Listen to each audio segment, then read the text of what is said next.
Carmen Luisa Cisneros figura como una de las más activas promotoras del cine nacional y del cine latinoamericano, además de una ardua labor en la enseñanza del cine, tanto en la teoría como en la práctica. Es una mujer extraordinaria que se ha ganado un lugar privilegiado por su constancia, que ha quedado asociada a la exitosa publicación como directora de la revista Encuadre.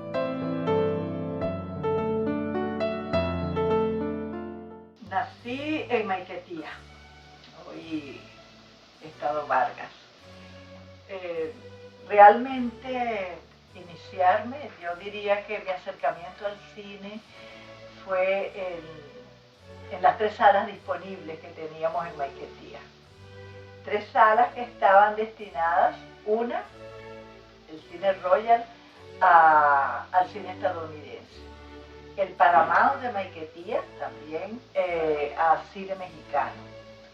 Y el cine tropical que exhibía cine europeo.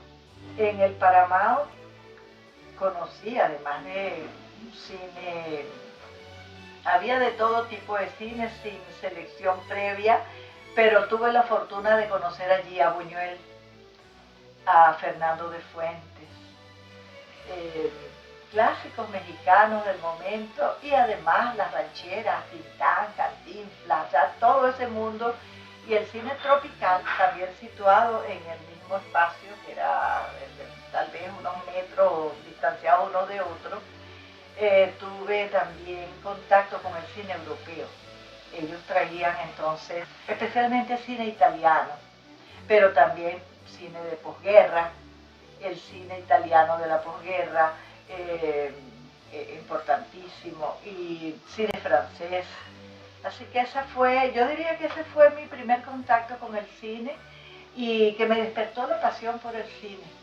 Allí, bueno, el cine me cautivó desde las primeras imágenes, me distraía sin mayores conocimientos, sin ninguna idea de lo que podía haber detrás de él, por pura diversión, diría yo, por entretenimiento y por placer personal.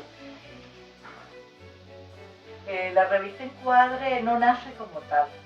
Realmente desde la coordinación de cine y fotografía del CONAC comenzamos a sacar una hoja impresa que estaba orientada a los cineclubes. Y en esa página, por supuesto, iba información sobre la película, notas críticas y además una breve biografía del realizador, filmografía y notas críticas. Eso fue creciendo en la medida que la necesidad era mucha. Había muchas carencias en el medio.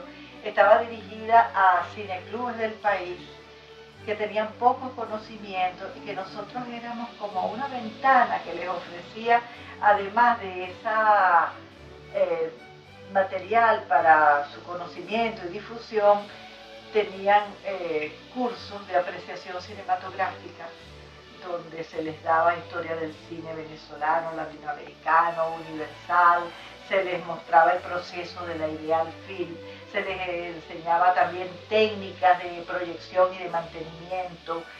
En fin, tratábamos de cubrir en unas breves 74 horas, 80 horas, toda una información básica para comenzar a trabajar y a difundir ese medio. Esa hoja fue creciendo en la medida que las necesidades trataban de cubrirse. Así hacíamos los detrás de las cámaras, con entrevistas, con información sobre lo que acontecía a nivel no solo nacional, sino mundial, del cine en general. Y fue creciendo de tal manera que, bueno, fueron más de 100 páginas y ya no había recursos para sacarla mensualmente como lo intentábamos. Entonces, casi sin darnos cuenta, tuvimos una revista en la mano. Y es así como nace Encuadre. Así nace el primer número de Encuadre. En principio, comenzamos, Omar Mesones y yo, que estuvo hasta el número 9 de la revista. Habían unas secciones fijas, que eran los detrás de las cámaras, la información de lo que ocurría en el país, entrevistas, en fin. Entonces, te decía cómo aparece, cómo nace realmente Encuadre, que no fue un trabajo que nosotros pensamos de antemano, se dio por la necesidad del medio, por cubrir pues la necesidad. Y así nace el primer número. Ese primer número nace gracias a apoyo externo, puesto que al no estar programada la revista, no había recursos para hacerla. Y entonces recurrimos a empresas externas, a Maravén, fuimos a CanTV y ellos nos dieron los recursos para sacar ese primer número. Maravén pagó, por supuesto, la impresión. Cuando sale ese primer número, yo le pido al entonces ministro Iribarren Borges, el doctor Iribarren Borges, que presentara la revista públicamente. Era un poco para darle un piso a la revista y bueno, cierta respetabilidad, a ver si se le daba continuidad dentro de la institución. Y entonces él fue muy amable, así hicimos un encuentro en el CONAC, donde invitamos a cineastas, a periodistas, gente del medio cultural, e hicimos un evento con ellos y presentamos la revista. Para el segundo número nos agotamos todo el presupuesto asignado. Allí se fue porque la revista era costosa, y costosa para el exiguo presupuesto que disponíamos. Cuando sale ese segundo número y se agota el presupuesto, pido para la tercera y me dicen que no hay. Me cita el ministro, me dice, ¿pero qué ha pasado? ¿Quién lee esa revista? Y entonces yo aproveché esa reunión con el ministro y llevé carpetas que teníamos con muchísimas cartas que recibíamos, no solo del país, sino del exterior.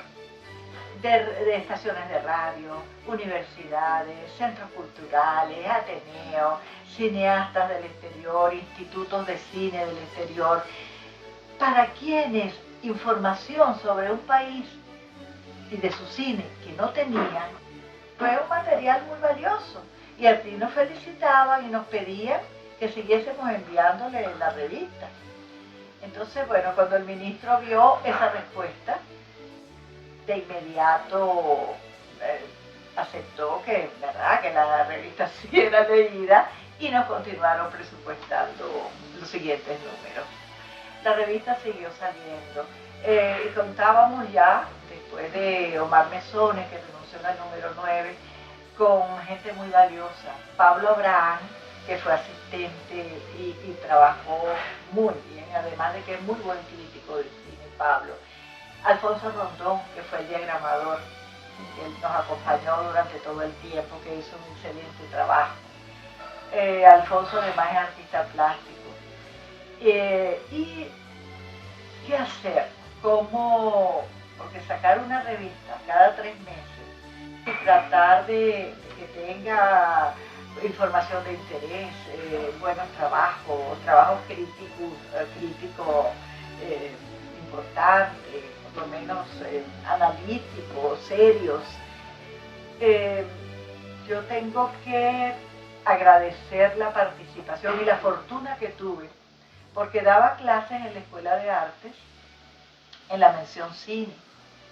Por supuesto, los estudiantes, cuando me presentaban los trabajos, cuando le pedía los trabajos, a leerlos, veía quienes tenían esa capacidad crítica, escribían bien, les gustaba escribir y los captaba para la revista. Así que la Escuela de Arte de la Central fue una cantera. Allí pasaron muchos que comenzaron a escribir allí, a publicar a veces por primera vez a través de Encuadre y que se hicieron conocidos luego y que dieron una función estupenda. De hecho, Encuadre, sin todo su grupo de colaboradores y sin esta gente que ya mencioné, no es nada, porque esto es un trabajo de equipo realmente. Uno coordina, está un poco detrás, pero la responsabilidad es de todo, es del equipo. Cambios de la administración, llegó la persona seguro que asumió el Ministerio de la Cultura para ese momento y la dirección de cine ya yo solo dirigía encuadres. Yo antes había sido coordinadora del área de cine y fotografía, pero ya para esa época solo estaba con la revista Encuadre, era directora de Encuadre, era mi único oficio en ese momento dentro de la institución. Y cuando llega esta persona nueva, designada por el ministro de la Cultura de ese entonces, deciden ya, realmente el propósito era, no sé si eliminar la revista, en todo caso eso fue lo que ocurrió, porque, bueno, fui citada para decirme que ya en un mes iba a ser jubilada. Yo tenía todo el tiempo para ser jubilada, así que, bueno, la revista dejó de salir, no pude. Yo no quiero contar todo lo que hay detrás de eso, no me gustaría, el cuento es largo y no, ocurrieron cosas desagradables, poco elegantes, no por elegantes, sino por respeto al ser humano, pues, y a su trabajo. Yo he valorado siempre mucho el trabajo de la gente, lo respeto profundamente, lo estimulo si está en mis manos y lo hago, y además respeto el trabajo de los demás. Es algo que valoro. Entonces sentí pues que en ese momento nada de eso fue valorado. Entonces, lamentablemente, me ilusionó la idea que iba a continuar la revista. Iba a seguir luego en manos de otras personas, que se iba a sostener. De hecho, salieron creo que 3 números después, pero lamentablemente desapareció.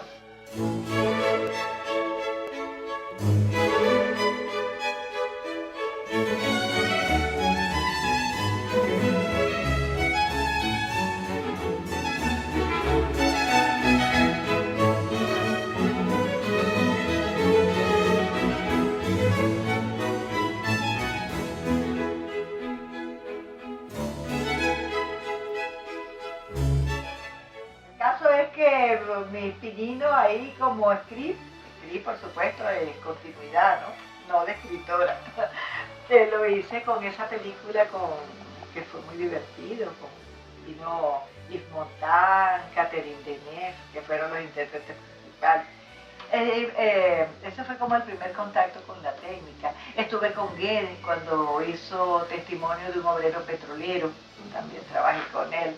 Pero no era un trabajo propiamente, era casi la compañía Generosidad de Guedes que me ofreció esa pasantía para que aprendiera algo. Eso yo diría que allí. Luego, a través del grupo, cuando ya integramos el grupo feminista, decidimos trabajar sobre el parto, el embarazo, y comenzamos a filmar. Hice el sonido que antes había estado con Rodolfo cuando hizo Lluvia, le hice sonido también para Lluvia. Él hizo también otro cortico antes sobre la fiesta de San Benito, también le hice sonido allí. Entonces, de alguna manera me fui probando en algunas áreas sin aprender, sin ser buena en ninguna de ellas, pues era un esfuerzo que hacía. Con el grupo fue un reto. Ya la formación del grupo, claro, se da en un momento de efervescencia del feminismo que se da sobre todo en Europa y América, de una manera muy fuerte. Y en ese momento nosotras, un poco entusiasmadas con la idea, nos reunimos, hacemos un grupo de mujeres, Ambreta Marrosu, Tamara Marrosu, Franca Donda, que generosamente se dio su casa para centro de reuniones, Josefina Acevedo, estaba yo,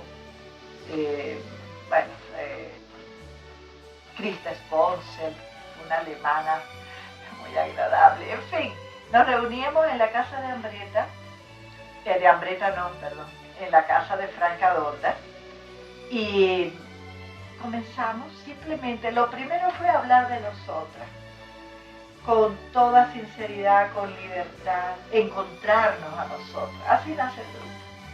en esa que las mujeres no estamos acostumbradas. Las mujeres nos han enseñado más bien a ser enemigas una de otra, a vernos como rivales. Y precisamente a través del grupo y lo que debe ser el feminismo bien entendido es la solidaridad entre las mujeres, entre todos los seres humanos, pero entre las mujeres que hemos sido tan educadas de una manera de competir más que de hermanarnos. Entre los hombres hay camaradería, hay complicidad. Las mujeres nos cuesta más porque no hemos sido educadas para ser así. Entonces, un poco a vencer prejuicios, a encontrarnos nosotras, a hablar con honestidad de nuestros problemas, de los rollos que cada una tenía, de lo que arrastramos, con toda una educación patriarcal que todas habíamos recibido. Entonces, de alguna manera, fue muy rico. Muy rico, fue una transformación, ¿verdad?, que viene de adentro. Y bueno, ese fue como el primer paso. A partir de allí, comenzamos a interesarnos por el embarazo, por el parto, por la idea de ser madre, que toda mujer casi que trae ya, que viene destinada a ser madre, está obligada casi por la sociedad, la familia, el esposo que espera un heredero, quiere un hijo, en fin, la mujer viene condicionada a parir. Y no estamos de acuerdo, no debe ser así, realmente debe ser una elección, no una obligación. Y entonces por allí comenzamos a hablar del embarazo, del parto, de las motivaciones que llevan a una mujer a ser madre, cómo utiliza a veces el hecho de un embarazo para obtener cosas a cambio, estabilidad, seguridad, un marido, en fin. O sea, cómo el parto y el embarazo y la posibilidad de ser madre es usada con otros fines. A veces la criatura es lo que menos importa. Bueno, entonces fueron largos encuentros, discusiones, invitamos a médicos, a psicólogos, a psicólogas, a médicas, especialmente de la Maternidad Concepción Palacio, que tienen, bueno, todos los conocimientos por todo lo que ven día a día. Entonces fueron muy ricas todas estas reuniones, aprendimos mucho de ellas y comenzamos un poco a manejar la idea de hacer algo sobre la maternidad. Era ya lo que nos había motivado, lo que sentíamos que debíamos como canalizar, o sea, todas las ideas, orientarlas ahí.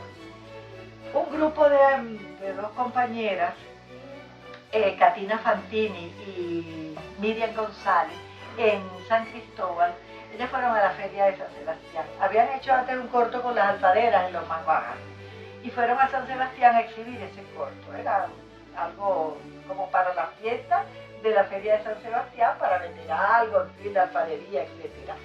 Y cuando ellas proyectaban el corto, se acercó un muchacho y les dijo: esa señora que aparece allí es mi mamá, se llama Ismaelina y acaba de fallecer, murió hace unos 2 meses. Y ella conmovida, ¿qué pasó? Bueno, murió en su parto, creía que era el parto número 24.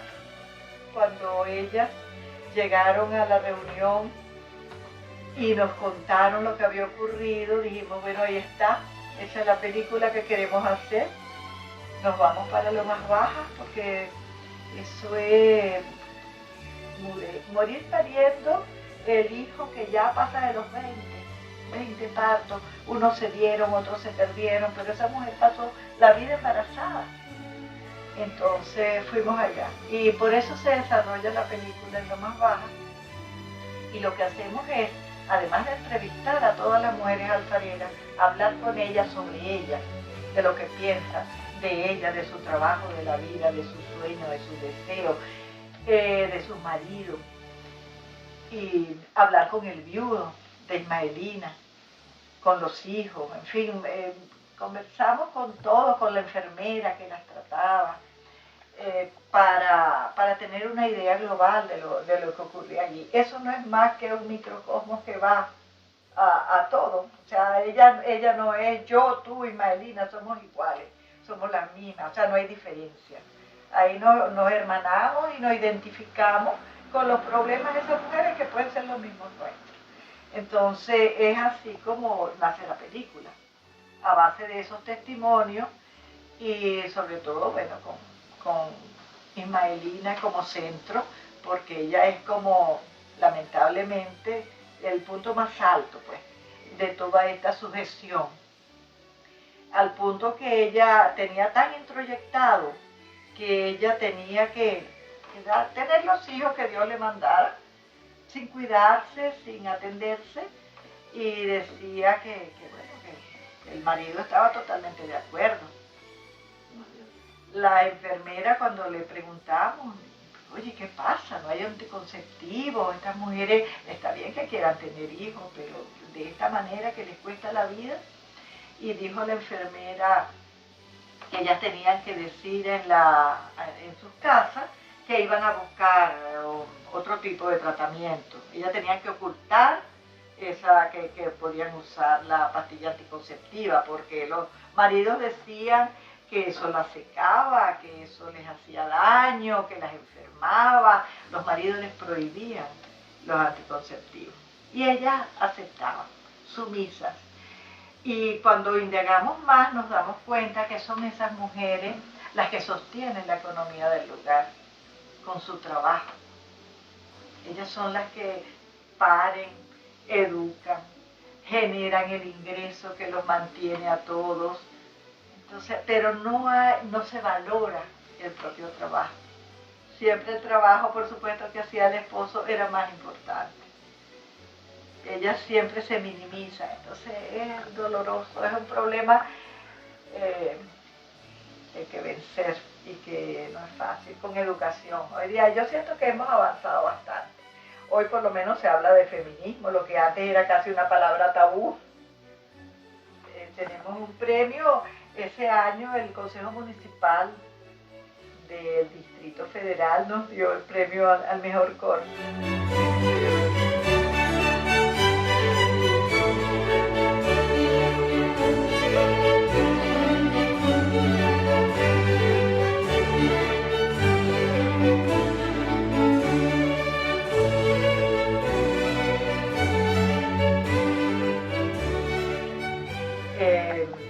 Por los años, por el 62 más o menos, ya estaba en Caracas. Y comencé a trabajar en la Cinemateca Nacional, porque la Cinemateca estaba recién fundada, que se fundó en el 66. Claro, en Misiva se funda y hay un departamento audiovisual que dirige Margot. Y sin duda, dentro de ese departamento, Margot convenció al ministro para que se creara la Cinemateca. Margot, que había estado en Francia, que tiene una educación medio francesa, que conocía a Langlois, que era el director de la Cinemateca Francesa, que contaba con su apoyo, eso la animó y afortunadamente se dio. Ella recibió el visto bueno de las autoridades y funda la Cinemateca Nacional.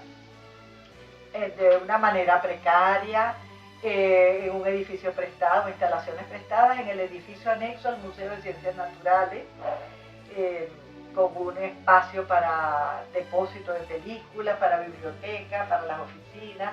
Allí arrancamos, año 66. Y ahí empiezo yo a estudiar en realidad cine, porque fui trasladada a la Cinemateca, que fue muy importante, porque era como un punto donde acudir. No fue nada burocrático ni cerrado, era un espacio abierto. Allí los cineastas iban, conversábamos de cine, se les proyectaban películas, mostraban sus trabajos. Ellos, por ejemplo, había 2 moviolas, esas moviolas eran usadas en la oficina para montar los trabajos, sus pequeños trabajos, y también se prestaban y las llevaban fuera. Se colaboró con los pocos recursos que teníamos, estuvieron a la disposición de las necesidades del medio. Y claro, fue un momento como heroico también, porque fueron los años del cine documental social. El cine documental que rompe en realidad, porque antes veníamos de un cine más elaborado. Está la experiencia de Bolívar Film, con toda rica aporte de 9 largometrajes de ficción, que fue un caso muy especial, particularísimo, que se debe destacar. Pero venimos de un cine de ficción, y en la Cinemateca, dado las condiciones del momento, años 60, acababa de triunfar la Revolución Cubana, hay cambios, cayó la dictadura perejimenista, comenzaron a caer dictaduras en América Latina, hay cambios, es una época de cambios, una época muy hermosa además, porque el Mayo francés se da en ese momento, el movimiento hippie nace, la negativa de los muchachos estadounidenses de ir a dar su vida en Vietnam. Entonces son todas esas protestas, era un momento pues de euforia, de despertar, de cambio, que auguraba hermosos tiempos. Y por supuesto los cineastas venezolanos estaban sensibilizados e informados de lo que ocurría, y con pocos recursos, no había aporte, no había ayuda del Estado, ellos lo hacían por sus propios medios, con película vencida, prestada, en fin, se las arreglaban como podían para hacer su trabajo. Así salieron todos esos primeros documentales, todos esos cortometrajes, y todo por primera vez. Guedes, por ejemplo, con una cámara, con Josefina Jordán, se van a los cerros de Caracas a filmar directamente a la gente, para hacer la ciudad que nos ve. Entonces ese cine sirvió para mostrar esa cara de Venezuela, bueno, para despertar conciencia. Era un cine hecho con las uñas, con falla, con el sonido deficiente. Allí se valoraba por encima el propósito, la idea, que el acabado técnico, que la perfección técnica, que no importaba, pues lo que importaba era la fuerza del mensaje que se quería transmitir. Entonces, bueno, esa fue la época en la que la Cinemateca comienza a funcionar. También para esos años se hace la primera muestra de cine documental latinoamericano de Mérida, que eso estaba Carlos Rebolledo dirigiendo el departamento de cine de la ULA, recién fundado. Y Rebolledo estuvo un año antes en Montevideo, en Villa del Mar, hicieron el primer festival de cine latinoamericano, y él asistió. Quedó tan entusiasmado, tomó contactos, que creó ya, estrechó lazo, se puso de acuerdo con los cineastas que asistieron, y logró traer el festival a Mérida al año siguiente. Convenció a las autoridades, y aprovechando un festival que se celebraba de música, que tenía todos los recursos para hacer el festival de música, ellos colaron el festival de cine, y así se hace un encuentro extraordinario. Un encuentro extraordinario que permite primero conocer lo que estaba ocurriendo en Latinoamérica, porque vino cine, bueno, ni hablar, los grandes nombres del momento, estaba Jorge Sarquineco, Bolivia, se trajo su muestra de Brasil, de Argentina vino Raimundo Gleiser, de Brasil Jorge Solana, de Argentina, de Colombia, Marta Rodríguez, Jorge Silva, vinieron, bueno, de México también, o sea, toda Latinoamérica estuvo presente allí, y eso fue realmente una fiesta del cine. Eran hasta altas horas de la madrugada las discusiones, los foros, los encuentros con los cineastas, sobre todo el público universitario, los estudiantes se volcaron a apreciar este cine. Entonces, a partir de allí, con el éxito de este festival, es cuando se crea el Departamento de Cine de la Universidad de los Andes. Bien, eso fue bien exitoso. Nacieron muchísimos cineclubes en esa época, en Caracas y en todo el país.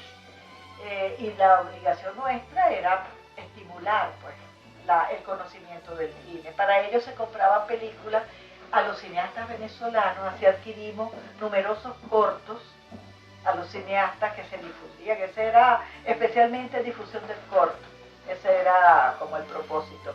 Además de que había largometrajes, había clásicos del cine mudo también, en fin, estaba más o menos completa esa filmoteca que estaba al servicio de los cineclubes. Entonces, bueno, nosotros también dábamos clases, yo di clases también allí, cada uno iba y hablaba un poco de lo que sabía y orientaba y ayudaba a la gente a formarse y a tenerlo informado. A ellos les llega también esa hoja con la información básica de la película que van a proyectar, que más adelante se va a convertir en el noticiero de la imagen por lo que crece y que finalmente dará paso a la revista Encuadre.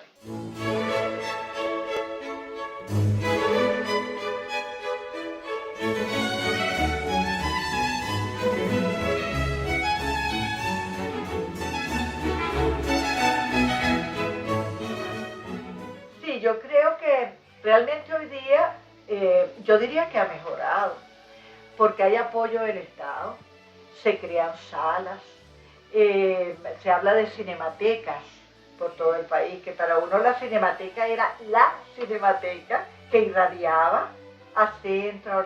Hoy día hay cinematecas en todo el país, entonces presumo que esas cinematecas tienen archivo fílmico, que allí hay material. Hoy no será en copia como la anterior, en película, debe ser el video, el CD, es lo mismo. Es lo mismo, lo importante es que tengan acceso al material y hasta donde sé, eso se mantiene y ha crecido. ¿Cómo funcionaba lo de los créditos? Los créditos en realidad comienzan a funcionar en forma con el SENAC. Allí hay recursos para hacer cine con la Fundación de la Villa del Cine, que es importante, porque realmente la ley, o sea, ahora creo que están pasando todos al MINCE, porque realmente el espíritu de la ley contempla eso. O sea, la ley de cine habla de un ente rector del que salen los programas, en este caso la realización, el apoyo a los centros, en fin, todo, pero hay un instituto rector, porque hay un control que es muy importante. El cine es sumamente costoso y hay que cuidarlo. Hay que cuidar eso, el destino de ese dinero. Entonces yo creo que un centro bien formado va a beneficiar pues al sector en general. Yo, por ejemplo, en lo que me compete de este periodo, yo dirigí el laboratorio del cine del SENAC. O sea, fui fundadora de ese laboratorio hacia el 2005, 2006, por allí. Me llamó el presidente del SENAC, el Lozada, y me ofreció el laboratorio. Fue un trabajo muy enriquecedor, realmente, porque además me dieron la libertad de hacer lo que quisiera. Había presupuesto, cosa que para mí era maravilloso. Siempre trabajé con las uñas y allí había presupuesto suficiente, al punto que pude programar con toda libertad. Entonces, el laboratorio nace con el propósito de formar, realmente. De formar, de dar talleres, cursos de formación cinematográfica. Y al contar con recursos nos podíamos dar el lujo de traer del exterior a reconocidos cineastas, guionistas, que venían a trabajar acá con nosotros, que venían 15 días y daban talleres intensivos sobre la materia que manejaban. Y por allí pasó mucha gente, o sea, gente que realmente aprovechó sus cursos, fueron excelentes. Además se daban con todas las necesidades cubiertas. Así también participaron los cineastas venezolanos. Por allí pasaron casi todos. Estuvo Jovestán, estuvo Román Chacó, estuvo La Mata. Pasaron muchísimo, y no solo cineastas, también otros técnicos, sonidistas, directores de fotografía. Marchó muy bien el laboratorio. Excelente, fue una experiencia nueva y creció. Se creó una biblioteca muy completa. Y entonces, claro, a raíz del nacimiento ya de los cursos y la marcha del laboratorio, comienzan a aparecer y a cubrirse otras necesidades. Así se hicieron, por ejemplo, que es una idea que valoré mucho. Un cineasta, si tú por ejemplo tienes un guión, una idea, quieres buscar el consejo, la opinión de expertos para ver qué piensan de lo que tú acabas de escribir, que quieres realizar. Se les entregaba copia de tu trabajo a 3 personas, a 3 cineastas, a 3 críticos. Tratábamos que fuese diverso, ¿no? Opiniones como encontradas, más bien para que saliera a flotar ahí un poco lo que realmente sentía cada uno de tu trabajo. Entonces ellos leían, teníamos un plazo suficiente para que se formara ya una idea, trabajara muy en serio ese trabajo, el material tuyo, y hacíamos una reunión contigo. Entonces asistías a esa reunión, asistían esos 3 estudiosos de tu trabajo y te daban allí sus opiniones.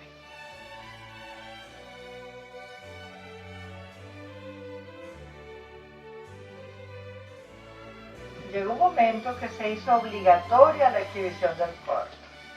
Las exigencias de los distribuidores, de los exhibidores, mejor dicho, es que son lo mismo, de los exhibidores para proyectar ese corto, era que no pasara de los 10 minutos. Tiempo estipulado que ellos para que no compitiera con sus cuñas y luego que tener el tiempo necesario para el largo que iban a proyectar. Yo recuerdo cuando comenzó esta batalla por la proyección del corto, yo iba a los cines temprano para ver si se estaba cumpliendo. Y era infernal, porque comenzaba con las luces encendidas, la gente comenzando a entrar y empezaba la proyección del corto. Antes de las cuñas que ellos pasen a terminar. Entonces recuerdo que subía a la cabina a reclamarle a los proyeccionistas, no los encontraba, los perseguía, buscaba la taquillera. Te hablo de cine independiente, de cualquiera de nuestras salas. Y bueno, había excusas, había, por supuesto que esa es una instrucción, ellos obedecen instrucciones. Estoy segura que ningún proyeccionista, que ellos son celosos de su trabajo, va a comenzar a proyectar algo con las puertas abiertas y la gente todavía comiendo cotufas entrando. Pero realmente ha sido muy difícil que logremos ver los cortos. Los cortos se veían, ya te digo, a través de los cineclubes que se nutrían especialmente del cortometraje venezolano. Y hoy supongo que todas las salas independientes también lo deben proyectar, porque hay trabajos, hay innumerables trabajos. A través del cortometraje venezolano se han tratado todos los temas. O sea, hay una riqueza allí de un material que se tiene que disfrutar y conocer. Yo supongo que los están proyectando, que los están usando. Pero al distribuidor comercial, al exhibidor, no le interesa la proyección del corto. Por eso hasta se han transado, se paga el espacio, ellos que están obligados por la ley de cine a cumplir pues con el SENAC, pero no, siempre ha sido resistente el exhibidor a ocupar parte de su espacio en mostrar un corto nacional.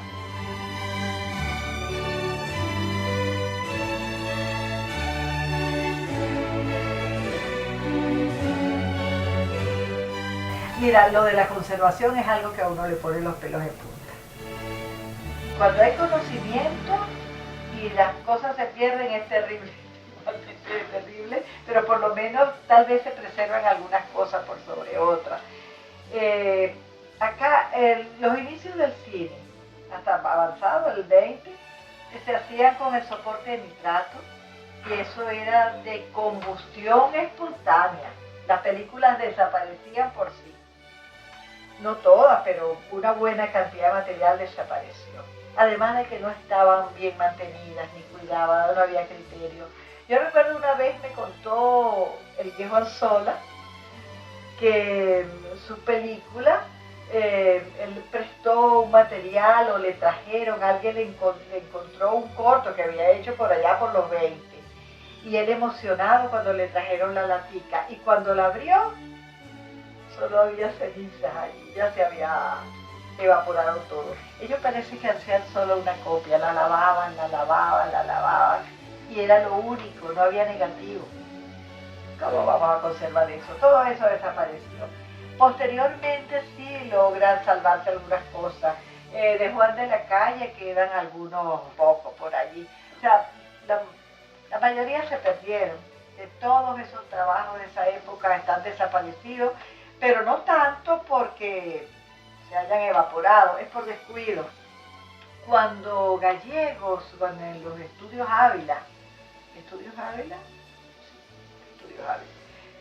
funda, tienen el primer como depósito ellos allí empezaron a conservar material y tenían suficiente material porque hicieron cosas interesantísimas. Rivero contaba de un, no sé, geógrafo, no sé realmente cuál era la profesión, de un español que vivía entre los indígenas, estaba entre los indios nuestros, y lo filmaba, su día a día.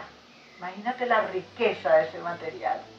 Era que los alimentos, cómo dormían, cuando se enfermaban, todo su día a día de todo un mundo indígena. Dice, eso me lo contó Rafael Rivero, cuando le trajeron la primera vez que vino este hombre, que era todo un explorador, pero sepultado ya llamaba a los indios además. Vivía con ellos y era aceptado, era uno más. Y entonces le trajo lo que había filmado y se los mostró. Ellos quedaron maravillados ante ese material y decidieron llevarlo a las salas de cine. Entonces estaban en Estudios Ávila y él dice que Andrés Eloy Blanco fue el locutor. Buscaron a Andrés Eloy para que narrara lo que ahí se veía. Entonces lo proyectaron, lo llevaron a la sala. Entonces a partir de ahí ellos le proporcionaban material a este científico para que siguiera filmando. Todo eso existía, ¿tú te imaginas? Ese material vivía, existía. ¿Dónde está?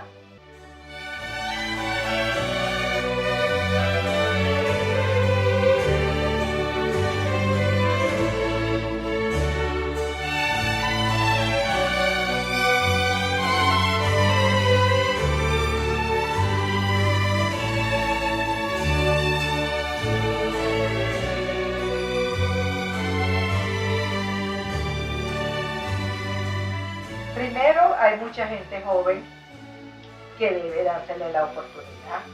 Eso es importantísimo, que hay, el relevo existe, está allí, y es justo que sea así. Ya esos viejos enquistados hasta el final no debe serlo. En todo caso, sí puede ser útil orientar, ayudar, eso, pero no asumir y poner a los otros fuera. No estoy de acuerdo con eso. Yo creo que todo tiene su ciclo y eso debe respetarse. Esa generación hoy tiene ventaja porque los medios se han simplificado. Ya no es aquel aparataje tan costoso que había que alquilar equipos, buscar el director de fotografía que te pudiera hacer las cosas, que tuviera tiempo, en fin, era mucho más cuesta arriba. Hoy día hasta un teléfono celular te permite. Entonces yo diría que sí, que más que estar, es mirar, es lo que te rodea, es captar lo que va por ahí, pero para descubrir cosas. De hecho, hoy día, cuando pasa algo, ya los mayas que lo vivimos todo este tiempo, que donde se arma algo, a veces está preparado de antemano y allá siempre hay una imagen, siempre hay alguien que filma. Pero también a la gente más sencilla, sus cosas cotidianas, descubrir el mundo que nos rodea, entenderlo, oye, eso es tan importante. Por ejemplo, el obrero venezolano casi no aparece en nuestro cine.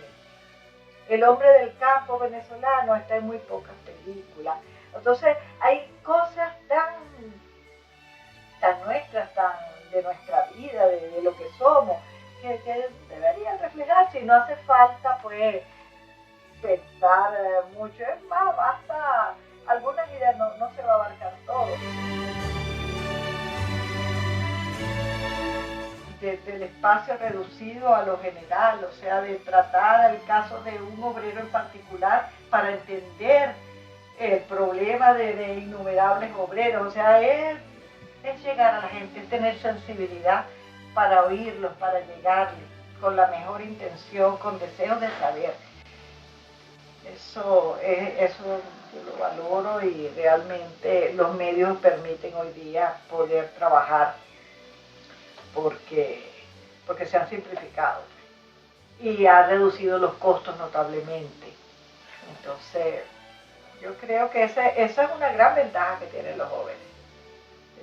La formación, bueno, hay formación y hoy día también posibilidades, si no dentro, fuera. Ahí está la Escuela de Cuba funcionando, que es excelente. Es excelente y ha formado. Bueno, mira, Patricia, que acaba de ganar premio por su película, Patricia Ortega, ella es egresada de la escuela y son muchos los que acá son egresados de esa escuela de La Habana, que es realmente buena. Entonces, sí, el que tiene interés y el que tiene la pasión va a encontrar el camino. Eso, y yo siento que están acomodadas también las condiciones para que se consigan las cosas.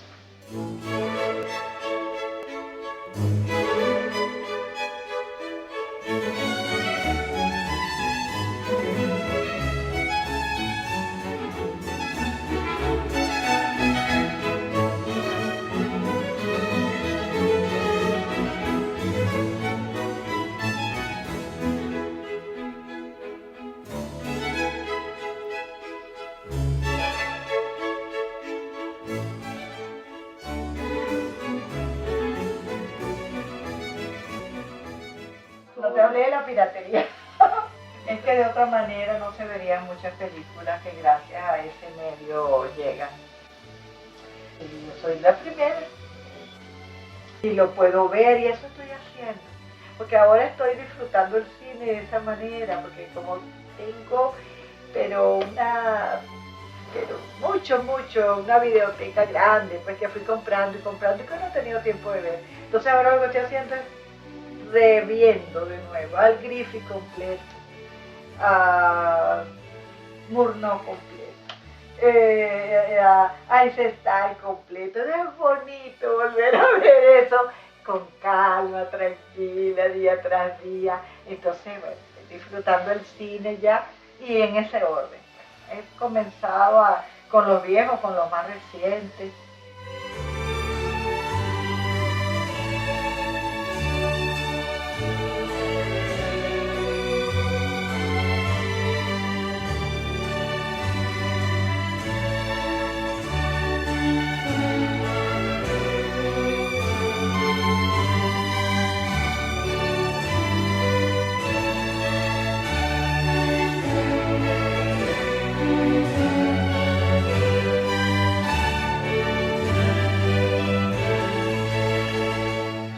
En este momento yo creo que bueno, mi interés es también, ya, aunque uno está vivo y pendiente de lo que ocurre y se apasiona igual por todo y veo mucho cine, aunque lo veo en CD.